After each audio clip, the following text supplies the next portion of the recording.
Hi guys, Nick here, and here's the second video as promised, at home in near Gatwick Airport, back from Pasadena, and I'm going to in a short while go up and show you the simulator, all of the components, all of the items, stuff that I've added myself, the frame that I've made for it to make it feel more like a cockpit. We'll go into details with triple head-to-go systems, so you've got multiple monitors, hooking up other items that aren't widely recognised but are very, very good. The other part to this video is going to be touching on the PPL and the very start of it. So like I said earlier in the last video, this is me now, present day, going from step one of wanting a PPL all the way up to actually having it, and you guys are going to see the whole lot.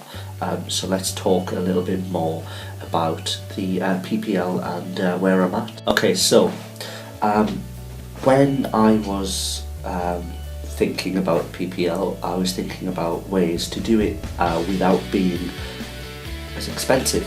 Here in the UK at the moment, I've looked around where I live. There is quite a few schools there, being Biggin Hill, Shoreham, and you can go wider out as well, so you can start looking on a grander scale. But then you've also got to think into the fact that you need your transportation to and from this airport, whether it be your own car, fuel, bus transportation, train transportation, however you're going to get there.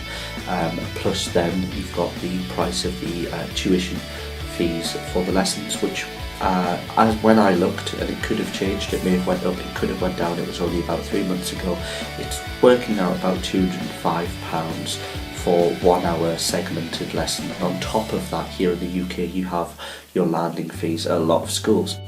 You're going to be then accruing fees for every time you touch down. So and that obviously in learning to fly is probably one of the biggest things you learn to do when flying for the first time. So I then decided to have a look at the States being the United States of America, and America is huge, there's no doubt about that, and there is hundreds and hundreds of schools you could go to, but just to get yourself in there and just to get yourself having a look at where you want to be, you just have to go on Google and just type UK PPL in America, and that gets you everything that you would do here in the UK, but you're doing it in America. So it's American prices, and it is substantially cheaper than doing it here in the UK. So guys, that was me talking a little bit about myself PPL wise and stuff like that. I do have to apologise though, I just realised something and I don't want to record all over again. Every time I lift my hands, there we go, the screen seems to be changing colour. But yeah, so now what we're going to do is we're going to have a look at my simulator, or my baby.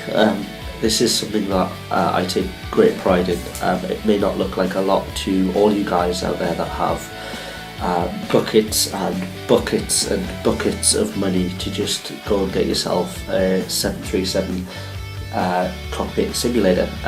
Unfortunately, I don't have that, because I don't want to limit myself to one aircraft in the simulation world, as well as in real life. Let's face it, if you get a job as a pilot, you don't know what you're going to be flying. Yes, you could have a pilot that says, you know, all I want to fly is a 737, but good luck to you. If you can afford to do as many of the jobs as you can before you get the 737, then fantastic. But for me, if it's got wings, if it takes off, then I will gladly have that job. So this is the simulator. We're going to go up there now and have a look. I'll talk through a few things. I'll have it on so you can see. I will tell you now before I get up there and have to tell you then.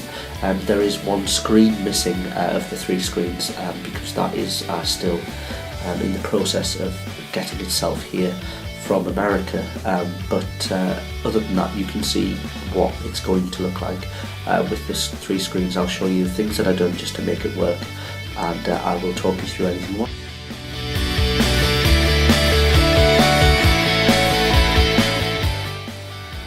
This is the simulator. And as you can see, there are two monitors, the first of which being the centre monitor, the second, and then room for the third, which is powered by triple head to go. The slot above is for the backlit information panel. Just underneath that we have one radio panel, which will be followed by a second.